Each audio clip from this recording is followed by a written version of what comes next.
A coragem de ser autêntica. Será que você está sendo a sua melhor versão de você mesmo? A coragem de ser autêntica, ela começa quando você começa a abraçar as suas imperfeições, os seus erros, os seus acertos, as suas falhas, os seus medos. Você abraça tudo isso. Você acolhe a sua criancinha interior que tinha medo de tanta coisa, ela tinha inseguranças, e você começa a abraçar ela e falar: tá tudo bem, eu te liberto, eu te cuido. E como é que você faz isso? Bom, existem alguns pontos que a psicologia, a neurociência comprova que realmente nos limita para a gente viver a nossa verdadeira autenticidade e verdade. Como assim, Camila? Não é muito chato? Não quero estar sabendo disso não, isso vai ser meio chato. Não é. E você precisa, todos nós precisamos saber disso. Para que a gente viva realmente a coragem de ser autêntica, a coragem de ser nós mesmos e viver a nossa verdade. Sem ser a verdade baseada no outro, porque às vezes a gente faz isso. A neurociência, ela comprova 3 pontos que eu vou estar falando aqui, a psicologia, a constelação que tem familiar, que tem a ver com o que os nossos avós, com o que os nossos pais viveram. E esses são os pontos que eu quero estar falando para você começar a tomar consciência e a se curar e a se libertar e viver a sua verdadeira autenticidade de ser você mesma. Existe um dos pontos que eu quero estar falando, existe uma coisa chamada lealdade invisível. Então você pode estar sendo leal a emoções, a sentimentos mal resolvidos dos seus pais, dos seus avós ou até dos seus bisavós. Camila, como assim? Eu estou ficando assustada. Calma. Calma que a gente vai estar vendo isso. Eu vou te dar um exemplo. Vamos dizer que a sua avó, ela passou por uma perda. Uma perda de um filho, de algo que doeu muito. Isso pode ser nos primeiros meses, quando ela estava grávida, ou ela realmente viu o filho nascer e nos seus primeiros anos de vida foi o primeiro filho dela, enfim, e ela perdeu de forma trágica. Ela perdeu por algum motivo. E ela não chorou e ela deixou guardada. Ela deixou de alguma forma guardada aquele sentimento. Talvez ela não tenha chorado do jeito que era para chorar. E ela conseguiu ter outros filhos, mas ela não chorou o que era para ter chorado, ela não sentiu o jeito que era para ter sentido aquela perca. Então ela passou isso para sua mãe. E a sua mãe passou isso para você. E você cresceu se sentindo muito de que parece ser errado eu me sentir bem. Talvez isso nem tenha passado para sua mãe, mas passou para você, né? Existe traumas da nossa mãe, do nosso avô que vai passar pra gente. Você sente de alguma forma que é errado se sentir bem quando você tá bem. Vou dar outro exemplo. Às vezes a sua mãe, ela casou com um casamento que ela não era feliz. Ela foi forçada num casamento e não fez bem pra ela. Ela não gostava da pessoa, nem nada. Mas ela foi obrigada. A gente sabe que no tempo dos nossos avós, das nossas mães, não tinha tanta escolha, assim, de pelo menos fosse... Você deve ter algum caso de alguma tia. É bom você saber também que a tia também, você pode também estar repetindo o padrão da tia, né? Da sua avó, que ela não escolheu quem casou, ela casou com quem não gostou, sem amor, e ela acreditou falando que o amor não existe. Ela sentiu isso, acreditou, e muitas vezes ela passou pra você. Ah, é tão bom, né? Existe assim, não. E muitas vezes você cresceu em um ambiente da sua mãe que sofreu isso, você se sente... cada relacionamento que você entra, parece que não dá certo. Você se sabota. Às vezes o relacionamento é até bom, mas você se sabota, você dá um passo pra trás, não, parece bom demais pra mim. Não, deve dar, esse cara ter... Não, como assim? Não. Então você amou essas crenças. Muitas vezes você pegou crenças da sua família porque você viu os seus pais, você cresceu num ambiente de briga. Os pais até se gostavam, só que muitas vezes pode ser um alcoólatra e a sua mãe passou anos e anos sofrendo por isso. E anos. E isso você viu a cena toda. E isso passou também pra você. Então você acredita que o normal, porque muitas vezes eles até se amam, mas e muitas vezes ele até parou de beber, ele até superou esse vício, mas esse ambiente de intriga e briga ainda reverbera, sabe? Um ambiente ou da sua casa e da sua família. E você vê que de alguma forma ele se ama, mas as palavras que não é amor reverberam tão forte naquela casa que você acha que isso é amor. Um relacionamento fala pra você calar a boca, pra você ficar quieta, senão eu vou quebrar seus dentes, ou isso é pesado, mas você acha normal. Você não se importa tanto com isso. É como realmente ter inconsciência, você não tá sabendo a gravidade dessa palavra. Vamos quebrar seus dentes, ou outras situações de que o cara foi meio agressivo, você tá ignorando isso. E muitas vezes você pode ter entrado em um relacionamento abusivo. Por quê? Muitas vezes você, ao contrário, você tomou a posição muitas vezes do seu pai na sua família. O seu pai estava sem posicionamento, muitas vezes ele vivia bêbado, vivia drogado, no papel dele. Você começou a trabalhar muito cedo, você começou a ter responsabilidade muito cedo. Isso, de alguma forma, passou e começou a se tornar uma mulher bruta, uma mulher que resolve tudo, uma mulher que deixa que eu resolvo, uma mulher, e começou a colocar o posicionamento, e o seu feminino, ele foi sumindo. Aquela criança doce, de sonhos, tudo, ela foi sumindo. Ela começou a ser uma pessoa mais racional, que ser totalmente dependente, não que dependência seja ruim, mas você começou a se colocar nesse papel mais masculino, você começou a se tornar mais rígida, e você só encontra cara mole por causa disso. E por que eu só tô encontrando um cara mole, frouxo, uma irritação? Porque você está num papel que não é seu. Justamente pelo ambiente, crenças, tudo que você ouviu da sua mãe, dos seus avós, que tá passando para vocês. E olha como que é. Existem coisas que a gente vive, situações que a gente vive na nossa família. Olha a situação. Há duas situações diferentes, que eu acabei de falar pra você, um pai alcoólatra ou drogado, e duas pessoas que lidou de forma diferente. Porque uma irmã teve que lidar com tudo, e muitas vezes a irmã mais nova viu tudo isso, mas ela não pegou mais a polaridade tanta masculina, mais feminina, mas ela achou de que aquilo era certo. Então uma das irmãs encontra um cara frouxo e a outra encontra um agressivo. Porque as duas tio e entendeu aquilo de forma diferente. Lidar com tudo, a outra não teve que ligar com tudo, mas de tudo aquilo, e começou, isso aqui é o normal, tá bom, isso aqui é bom, isso é saudável, que muitas vezes até seus pais se gostavam, mas certas palavras, certas coisas não é saudável, não é pra ser dita. Pesados, xingamentos, brigas, isso não é normal. E você tá repetindo sem ter consciência disso. Entende? É engraçado também que a psicologia fala que cada pessoa ela lida de uma forma diferente. Uma pode tomar um posicionamento muito masculino, a outra pode tornar um posicionamento muito feminino, mas muito vulnerável, delicado, muito falar isso aqui é certo, e os dois é ruim. Cada pessoa lida a situação de uma forma, sabe? Uma pessoa pode ficar totalmente revoltada e fica num centro totalmente masculino, e a outra pode ser talvez muito sem percepção do que é bom e do que é ruim. As duas vão encontrar um relacionamento ruim, mas de formas diferentes, como eu falei pra você. O que você pode viver, que é essa lealdade visível. Então, você tá vivendo, você tá honrando o que a sua mãe viveu e não conseguindo um relacionamento bom, saudável. Honrando o que você viu e o que a sua mãe viveu.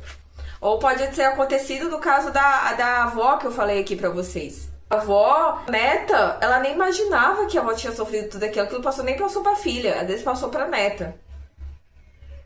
E ela nem imaginava que... ela não sabe o que ela tá sentindo, porque ela começa a ficar bem... Um relacionamento saudável, algo saudável, tudo, mas quando ela começa a ficar muito bem, ela fala assim, não tá certo eu ficar tão bem. E por que não tá certo? Não sei. Então é por isso que é bom você também estar sabendo como é que se cura tudo isso. Você está conhecendo primeiramente a história da sua família. Você tá com seus pais, você tem...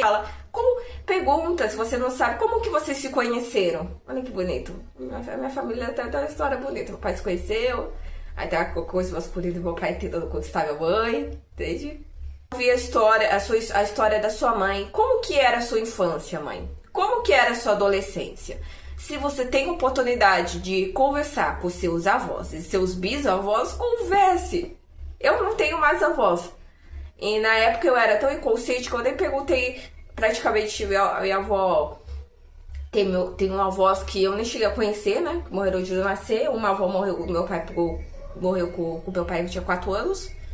Avós que eu nem cheguei a conhecer. E a minha avó da parte da minha mãe, quando ela morreu, eu tava muito... Eu não sabia de nada disso que eu tô falando aqui pra vocês.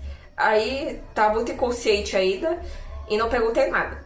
Se eu estivesse viva hoje, eu perguntaria como que foi a sua infância, como que foi a sua adolescência, como que você conheceu o vô? Sério, você casou, você gostava do seu vô? Você sofreu alguma perda, se de um filho? Você sentiu alguma coisa aquilo? Você ainda... Sim, sofri. Mas como você lidou? Você tá bem? Você conseguiu superar? Ou não? Eu consegui. Eu tive outros filhos, fiquei triste, chorei, mas consegui falar. Ela pode falar não. Na verdade, minha neta, meu primeiro filho não foi a sua mãe. Ficou muito tempo aqui essa emoção. Aí eu tive a sua mãe e tudo pra eu superar aquilo. Foi meu primeiro filho. E a forma que morreu, aí às vezes ela vai falar a forma. Às vezes pode ser uma doença ou um assassinato, Deus me livre. Mas você tem que ver. Aí isso, do jeito que aconteceu que eu perdi meu primeiro filho, mexeu muito comigo. Pais, sabe? Senta na mesa, conversa com seus pais, não questionando, mas conversa de forma natural, sabe? Querendo, sabe, conhecer mais sobre seus pais, sobre seus avós. Como que foi a infância de vocês? Como é que a vida adulta? Converse com ela um pouco. Porque depois aí é só você saber sobre todos os que vieram antes de você. Saiba, converse, é tão bom. A gente perdeu isso, a gente perdeu esse negócio com os nossos avós de frente, olhando pra praça, olhando pro nada. Não tá passando ninguém na praça. E vamos bater um papo aqui, avó, tio, tia, mãe. A gente perdeu isso de sentar na mesa e conversar. Isso é o primeiro ponto de cura. Você saber porque você tá daquele jeito, você tomar consciência, você pensar sobre a sua vida. Meu Deus, eu acho que eu não tô conseguindo um relacionamento bom. Homem frouxo, porque eu acho que eu tô masculina. Meu Deus, eu não tô conseguindo. Consegui relacionamento bem agressivo até agora, porque eu tô achando que o que minha mãe passou tudo, o meu avô, sei lá, é bom, não é bom. O que é bom? Aí depois você vai tomar consciência do que é bom. Quando acontece uma vitalidade do seu avô, de uma perca, e isso passou pra você, como você supera? Você vai superando olhando pra dentro. Você vai escrever uma carta. Eu vou dar um exemplo aqui. Você vai escrever uma carta sentindo. Você vai realmente... Nossa, sentir, né, meu? Você vai sentir, escrever tudo. Falar assim, ó. Eu te entendo. Eu te honro tudo que você passou. Eu sinto muito por tudo que você passou. E você pode chorar ou se imaginar com... Você pode se imaginar com a perca da sua avó lá em frente a você e conversando com ela. Ou escrever no papel, imaginando, sentindo. Sinceramente, quando você já conversando com a amiga, falando assim: nossa, eu sinto muito a sua perca, tudo que você passou, doeu. Com a sua avó também, visualizar muitas vezes a sua perca da sua avó. E eu sinto tudo isso, você sentir realmente, sabe? Ter empatia de sentir, escrever. Mas eu te liberto agora. Eu te honro, agradeço por você ter me mostrado tudo isso que vocês passaram. Eu te agradeço, te honro e te liberto, sabe? Te liberto, eu não quero mais carregar isso, eu não quero carregar tristeza nem nada, eu te liberto. Nesse momento, escreve, depois você queima a carta. Isso é um exercício de cura. Mas você realmente tem que se colocar no sentir, na empatia, no falar: eu entendo a sua história, eu nem imaginava, meu Deus, tá bom. escrever e muitas vezes visualizar a sua avó e a perca da sua avó, tudo, e chorar, colocar pra fora, às vezes gritar e pegar, pega o travesseiro e grita, escreve, rasga a carta. Isso é o processo de cura. Isso é o jeito que você pode... O jeito não, que você se cura. Quando a situação é com seus pais, você viu a tua situação toda, você tem consciência de que seu pai é um alcoólatra, é um viciado, é um drogado, sei lá, e que você toma um posicionamento masculino, ou se você é irmã mais nova, sei lá, e você viu tudo isso, e você tá começando a repetir e ver que aquilo não era bom, entendeu? Que eu mando essa grosseria do relacionamento, certas palavras grossas, isso não é saudável, isso não é bom. Certas palavras, certas situações, eu não imagino que você passou, mas isso não é bom, ou muito bom. Então, como você faz para curar isso? Você vai ver a sua criança interior, vai visualizar ela e vai ver tudo que ela passou e vai abraçar ela e vai sentir, vai falar assim: eu te entendo, eu te honro, eu peço perdão porque eu não tinha te abraçado até agora. Eu te abraço nesse momento, eu te sinto, eu te abraço e eu te libero. E abrace você mesmo. Abrace, olhe, visualize sua criança interior. O que ela precisa escutar de você. Seu processo de cura. Depois disso, você vai começar a estudar sobre as partes que você precisa ser trabalhadas. Seguindo esse canal vai te ajudar muito. Seguindo o meu Instagram que está aqui vai te ajudar muito. Em ambientes bons, você vai começar a visualizar. Então, o que é um relacionamento saudável? Então, você vai, muitas vezes, comprar assim, um curso de feminilidade. Você vai se colocar em ambientes... com pessoas que têm relacionamentos saudáveis, você vai ver podcasts de relacionamentos saudáveis, você vai ler livros sobre o que é um relacionamento saudável, você vai ver livros e estudar e tudo aquilo que você precisa trabalhar. Depois de estudar, você vai começar a se colocar em ambientes do que é bom. Você se sente que não é capaz, você é insuficiente, tudo que você escutou, você se sente assim. Então vamos ver o que é bom? Começa a ouvir, a escutar. Eu sou suficiente, eu sou amada, eu consigo, eu posso. Trabalhar todas as partes, até espiritual. Porque a nossa identidade espiritual, quando você aceita Jesus, que você é filha de Deus, isso realmente te eleva no nível que até o autoconhecimento sem espiritualidade pra mim não faz sentido. Isso vai te elevar de um jeito. Se conecte com a sua criança interior. Leia livros. Leia a Bíblia. O que a Bíblia fala de você? Ela fala que você é amada, que você é herdeira, que você pode, que você consegue. Leia a Bíblia. Pergunte para Deus sinceramente o que Ele acha de você, o que Ele quer para a sua vida. Pare de ter vergonha e comece a dançar do seu jeito, a cantar errado e ruim do seu jeito mesmo. Pare de ficar se importando com o que os outros tanto falam, o que os outros vão pensar de mim. Camila, eu canto tão mal, não importa, eu também não canto tão bem. E comece a viver a sua verdade, a sua autenticidade. No Brasil, um tempo atrás, e eu vi um robozinho. É bom a gente não ver a nossa criança exterior também. Vi um robozinho lá no Brás, aí tava dançando, sei lá, vamos dançar também, robozinho. Às vezes você não é algo que você faria, não faz parte da sua personalidade, mas às vezes você até quer e você não vai por vergonha, o que vão pensar de mim, você não vai pensar nada. No meio de um monte de gente. Quem é você no meio de um monte de gente? Ninguém pensa nada. Aí você dança lá, dançando assim, ó. Com um robozinho, me diverti por um momento e depois segui pro Brás. Por um momento eu me permiti ser criança. Me permiti dançar do meu jeito, me permiti dançar, cantar do seu jeito, se soltar.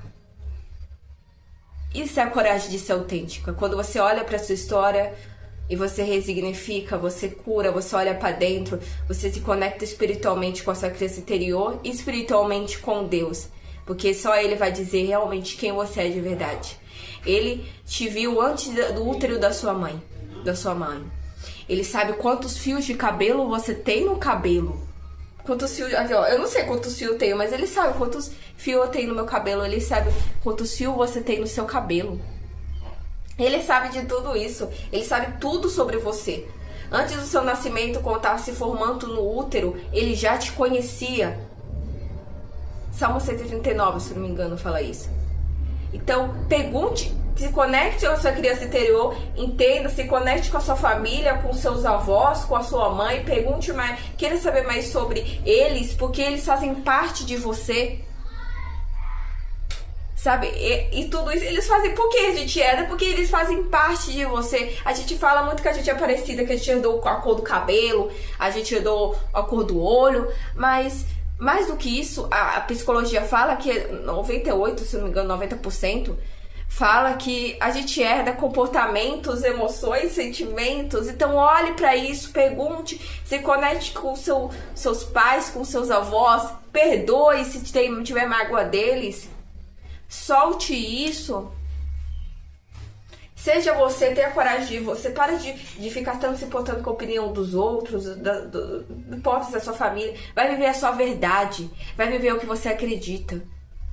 E se você não sabe muito bem o que você quer, pergunte pro Criador, pergunte para Deus o que Ele acha de você, o que Ele quer para sua vida. Se conecte com a sua criança interior, dance e cante do seu jeito. Se conecte com o Criador, porque Ele realmente sabe. E Ele fala coisas tão bonitas de você. Quando eu me conectei espiritualmente com o Criador, Ele falou tantas coisas bonitas de mim. E eu realmente me transformei a mais do que o autoconhecimento podia me ensinar com o Criador. Porque é por isso que eu falo sobre as duas coisas, autoconhecimento e espiritualidade, porque está interligado. E tudo isso que eu falei aqui, só assim você vai ter a coragem de ser autêntica. Ela vai além do físico. Ela vai além do que a gente consegue ver. Ela começa quando você começa a olhar para dentro com coragem. E a curar, a cicatrizar e a ver as partes que precisam ver da sua história. Eita, profundo! Quais são as partes suas da sua história que você não quer ver? Que você precisa olhar para dentro e resignificar. Para viver realmente ser autêntica. Quais sonhos você deixou guardado? Quais partes suas não foram vistas? Fica a reflexão. Então, se esse vídeo falou com você, eu quero estar sabendo aqui nos comentários e me siga para mais conteúdo. Então, se esse vídeo falou com você, eu quero estar sabendo. Então fale aqui, ok? Próximo vídeo.